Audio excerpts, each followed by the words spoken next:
श्री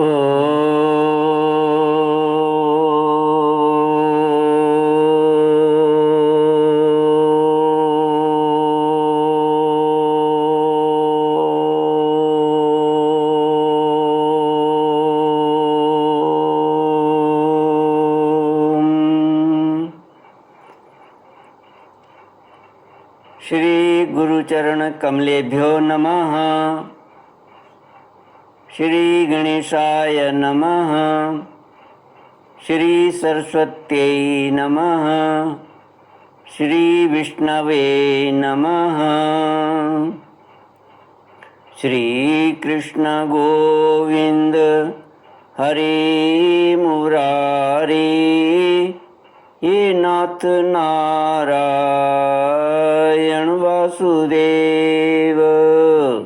श्री कृष्ण गोविंद हरे मुरारी, हे नाथ नारायण वासुदेव। हे नाथ नारायण वासुदेव। हे नाथ नारायण वासुदेव। श्री कृष्ण गोविंद हरे मुरारे, हे नाथ नारायण वासुदेव। ओम नमो भगवते वासुदेवाय।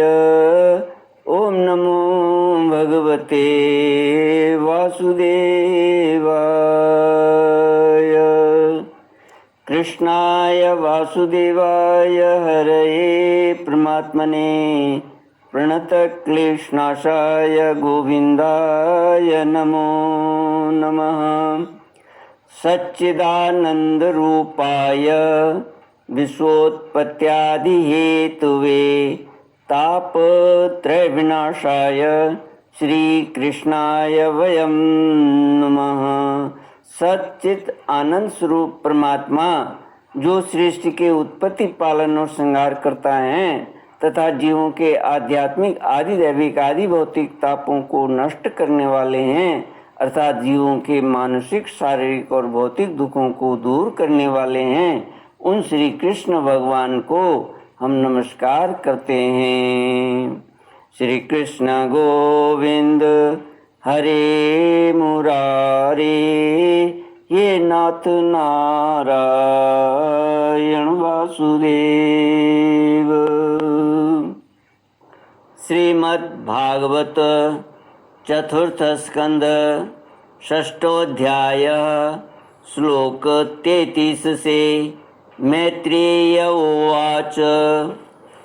तस्मिन् महायोगमये मुमुक्षु शरणे सुराः ददृशु शिवमासीनं त्यक्तामर्षमिवान्तकम् सनन्दनाद्धैर्महासिद्धैः शान्तैः संशान्तविग्रहम् उपास्यमानं सख्या च भर्त्रा गुह्यकरक्षसाम। श्रीमद् भागवत चौथा स्कंद छठा अध्याय श्लोक 33 से श्री मैत्रेय जी कहते हैं, विदुर जी, ब्रह्मादि देवता इस प्रकार उस वन की शोभा निहारते जब देवगण कुछ आगे बढ़े तब उन्हें पास ही एक वट वृक्ष दिखलाई दिया। वह वृक्ष 100 योजन ऊंचा था तथा उसकी शाखाएं 75 योजन तक फैली हुई थीं। उसके चारों ओर सर्वदा अविचल छाया बनी रहती थी, इसलिए घाम का कष्ट कभी नहीं होता था तथा उसमें कोई घोंसला भी न था। उस महायोगमय और मुमुक्षुओं के आश्रयभूत वृक्ष के नीचे देवताओं ने भगवान शंकर को विराजमान देखा। वे साक्षात क्रोधहीन काल के समान जान पड़ते थे। भगवान भूतनाथ का श्री अंग बड़ा ही शांत था। सनंदन आदि शांत सिद्धगण और सखा यक्ष राक्षसों के स्वामी कुबेर उनकी सेवा कर रहे थे। जगतपति महादेव जी सारे संसार के सुहृद हैं, स्नेहवश सबका कल्याण करने वाले हैं। वे लोक हित के लिए ही उपासना, चित्त की एकाग्रता और समाधि आदि साधनों का आचरण करते रहते हैं।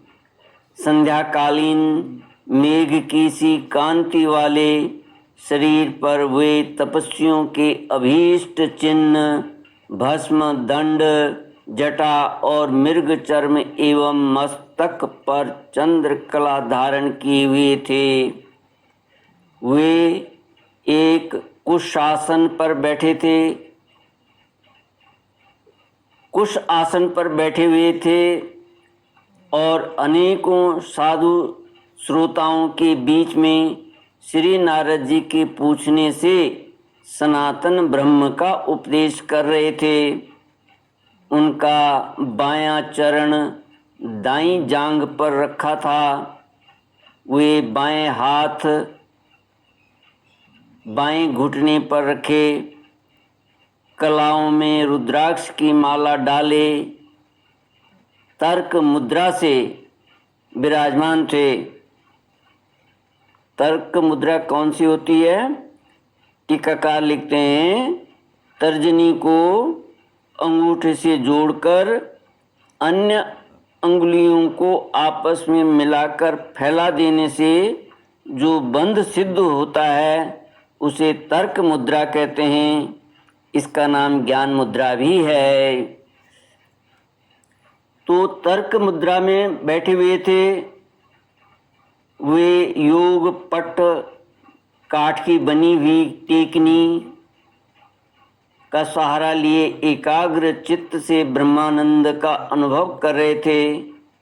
लोकपालों के सहित समस्त मुनियों ने मननशीलों में सर्वश्रेष्ठ भगवान शंकर को हाथ जोड़कर प्रणाम किया। यद्यपि समस्त देवता और दैत्यों के अधिपति भी श्री महादेव जी के चरण कमलों की वंदना करते हैं, तथापि वे ब्रह्मा जी को अपने स्थान पर आया देख तुरंत खड़े हो गए और जैसे वामनावतार में परम पूज्य विष्णु भगवान कश्यप जी की वंदना करते हैं, उसी प्रकार सिर झुकाकर उन्हें प्रणाम किया। इसी प्रकार शंकर जी के चारों ओर जो महर्षियों सहित अन्यान्य सिद्धगण बैठे थे, उन्होंने भी ब्रह्मा जी को प्रणाम किया। सबके नमस्कार कर चुकने पर ब्रह्मा जी ने चंद्रमौली भगवान से, जो अब तक प्रणाम की मुद्रा में ही खड़े थे, हंसते हुए कहा, श्री कृष्ण गोविंद हरे मुरारे, हे नाथ नारायण वासुदेव। ब्रह्मा जी ने कहा, देव, मैं जानता हूँ आप संपूर्ण जगत के स्वामी हैं, क्योंकि विश्व की योनि, शक्ति, प्रकृति और उसके बीज शिव पुरुष से परे जो एक रस पर ब्रह्म है वह आप ही हैं।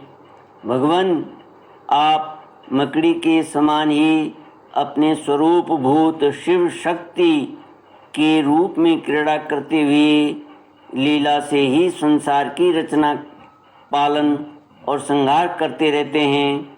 आपने ही धर्म और अर्थ की प्राप्ति कराने वाले वेद की रक्षा के लिए दक्ष को निमित्त बनाकर यज्ञ को प्रकट किया है आपकी ही बांधी हुई ये वर्णाश्रम की मर्यादाएं हैं, जिनका नियम निष्ठ ब्राह्मण श्रद्धापूर्वक पालन करते हैं। मंगल में महेश्वर, आप शुभ कर्म करने वालों को स्वर्गलोक तथा मोक्ष पद प्रदान करते हैं तथा पाप कर्म करने वालों को घोर नरक में डालते हैं। फिर भी किसी किसी व्यक्ति के लिए उन कर्मों का फल उल्टा कैसे हो जाता है। जो महानुभाव आपके चरणों में अपने को समर्पित कर देते हैं, जो समस्त प्राणियों में आपकी ही झांकी करते हैं और समस्त जीवों को अभेद दृष्टि से आत्मा में ही देखते हैं, वे पशुओं के समान प्रायः क्रोध के अधीन नहीं होते। जो लोग भेद बुद्धि होने के कारण कर्मों में ही आसक्त हैं, जिनकी नीयत अच्छी नहीं है, दूसरों की उन्नति देखकर जिनका चित्त रात दिन कुढ़ा रहता है, और जो मर्म भेदी अज्ञानी अपने दुर्वचनों से दूसरों का चित्त दुखाया करते हैं, आप जैसे महापुरुषों के लिए उन्हें भी मारना उचित नहीं है, क्योंकि वे बेचारे तो विधाता के ही मारे हुए हैं। देव भगवान कमल नाभ की प्रबल माया से मोहित हो जाने के कारण यदि किसी पुरुष की कभी किसी स्थान में भेद बुद्धि होती है, तो भी साधु पुरुष अपने पर दुख कातर स्वभाव के कारण उन पर कृपा ही करते हैं। दैववश जो कुछ हो जाता है, वे उसे रोकने का प्रयत्न नहीं करते। प्रभु, आप सर्वज्ञ हैं। परम पुरुष भगवान की दुस्तर माया ने आपकी बुद्धि का स्पर्श भी नहीं किया है, अतः जिनका चित्त उसके वशीभूत होकर कर्म मार्ग में आसक्त हो रहा है, उनके द्वारा अपराध बन जाए तो भी उन पर आपको कृपा ही करनी चाहिए। भगवान, आप सबके मूल हैं। आप ही संपूर्ण यज्ञों को पूर्ण करने वाले हैं। यज्ञ भाग पाने का भी आपको पूरा अधिकार है। फिर भी इस दक्ष यज्ञ के बुद्धिहीन याजकों ने आपको यज्ञ भाग नहीं दिया, इसी से यह आपके द्वारा विध्वस्त हुआ। अब आप इस अपूर्ण यज्ञ का पुनरुद्धार करने की कृपा करें। प्रभु, ऐसा कीजिए जिससे यजमान दक्ष फिर जी उठें, भग देवताओं को नेत्र मिल जाएं, भृगु जी के दाढ़ी मूछ आ जाएं और पूषा के पहले के ही समान दांत निकल आएं।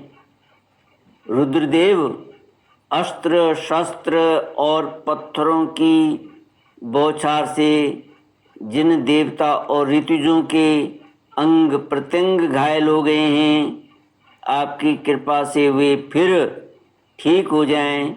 यज्ञ संपूर्ण होने पर जो कुछ शेष रहे वह सब आपका भाग होगा। यज्ञ विध्वंसक, आज यह यज्ञ आपके ही भाग से पूर्ण हो। श्री कृष्ण गोविंद हरि मुरारी, हे नाथ नारायण वासुदेव।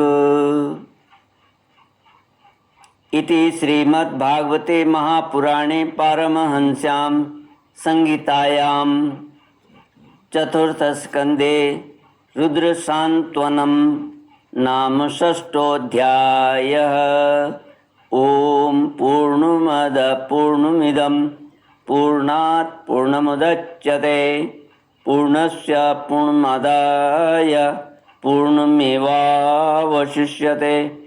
ओम शांति शांति शांति। हरि ओम श्री गुरुभ्यो नमः। हरि ओम।